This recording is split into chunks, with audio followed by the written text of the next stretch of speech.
Marco, ça fait de nombreuses années qu'il est au Paris Saint-Germain. On connaît tous son importance dans le jeu, son importance aussi dans le vestiaire.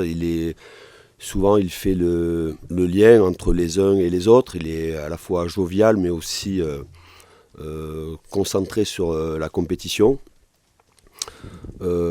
Sa saison a été bonne. Il a été contrarié par des blessures. Mais dans l'ensemble, sa saison est bonne. Est-ce qu'il est... on se projette avec lui sur le projet de la saison prochaine. Il a prolongé. Et voilà, c'est un joueur important, je le répète encore une fois, du vestiaire, de par sa connaissance tactique, sa capacité à être aussi, à la fois, comme je disais, il était le lien entre les uns et les autres dans le vestiaire, il l'est aussi sur le terrain, il est le premier relais que l'on trouve quand on est un défenseur. Il est aussi celui qui déclenche des passes très, très importantes dans le cœur du jeu pour trouver les joueurs sur un plan offensif. Voilà. Et il est disponible, oui, pour le match de demain.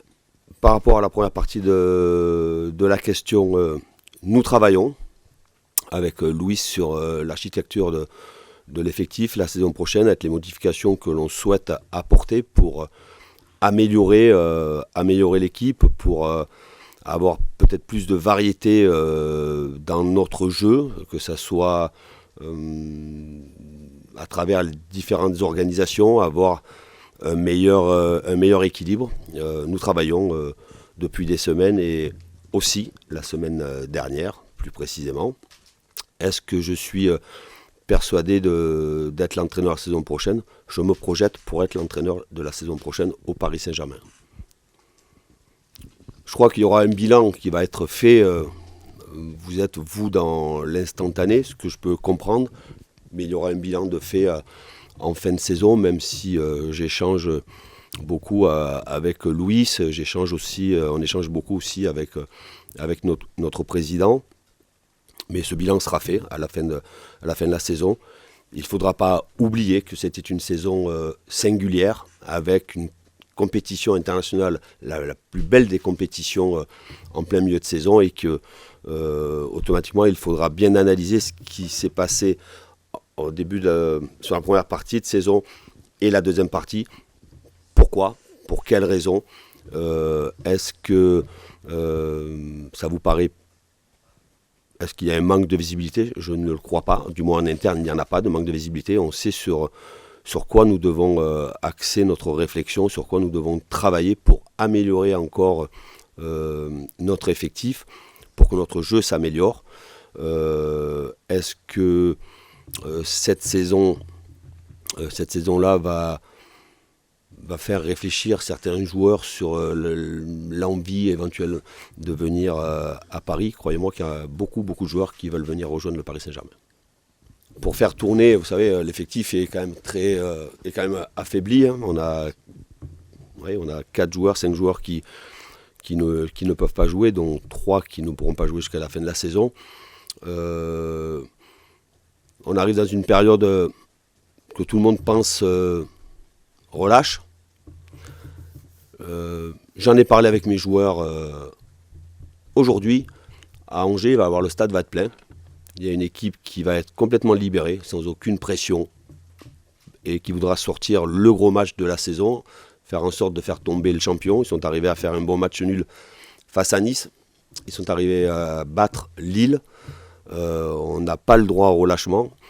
Et effectivement, par rapport à nos jeunes qui s'entraînent depuis maintenant le début de la saison avec nous, on verra au fur et à mesure que le match se déroule, et s'il y a la possibilité de les intégrer pour leur donner du temps de jeu et qu'ils puissent grandir un peu plus vite, je ne m'en priverai pas.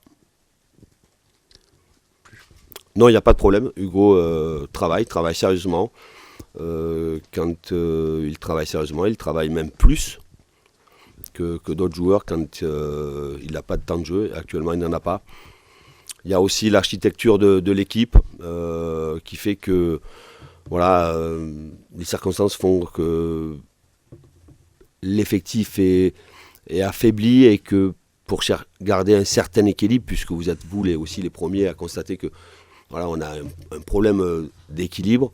Voilà, il est confronté évidemment à une très grande concurrence avec la présence de Kylian et de Léo qui sont très performants. Il est confronté à cela, mais on va voir ce qui va se passer sur les matchs qui arrivent. Mais il n'y a pas de problème entre Hugo et moi, évidemment qu'il est pas heureux de cette situation-là, mais par contre, il travaille beaucoup et à l'entraînement. De par le système qui est mis en place, qui est de manière très de manière précise, qui est un 5-3-2, on a besoin de nos joueurs qui se projettent, notamment nos milieux qui se projettent beaucoup plus. Je suis à la recherche de cela que d'avoir des milieux de terrain capables d'aller dans la surface de réparation, de donner des passes décisives et de marquer. Ça a été le cas de Carlos Soler dans certains matchs. Je demande à mes joueurs, notamment à ces deux milieux, de se projeter, de prendre aussi des initiatives. Il a eu cette initiative, il marque un beau but. Il n'avait pas marqué depuis le début de la saison. Et voilà, qu'il continue à avoir cette envie-là quand il a l'opportunité d'être proche de nos attaquants, d'être proche de la surface. Et à l'approche de la surface, quelquefois quand vous êtes sur un bloc très bas, très compact, évidemment que le tir est une arme importante. Après, voilà, Viti a fait une très bonne première partie de saison. Ça a été un peu plus compliqué, mais à l'image de l'équipe en début de deuxième partie. Et là, il me semble qu'il revient en forme et qu'il est en totale confiance. Bien, je suis très focus sur le travail. Le travail permet de se plonger d'être actif. Je suis très actif avec mon staff, très actif avec mes joueurs. Je connais l'importance d'aller chercher ce titre-là et par rapport à tout ce qui est l'extra sportif, moi je suis focus sur le travail. Je le répète encore une fois, tout à l'heure il y a eu une question qui a été posée aussi sur l'avenir. On se projette aussi sur l'avenir, je me projette aussi sur l'avenir, donc j'ai pas mal de travail dans ce sens-là et mon cerveau est en permanence en activité pour rester focus sur le jeu, les entraînements, préparer l'équipe pour gagner des matchs, pour aller chercher ce titre et sur l'avenir. C'est une saison évidemment très très très difficile pour Angers, un club où j'ai joué une saison. C'est comme ça, mais sur le match, j'ai aucun doute qu'ils seront à 150% de motivation, de détermination. Je répète encore une fois, sans aucune pression de résultat. Ça sera, à mon avis, un match très ouvert.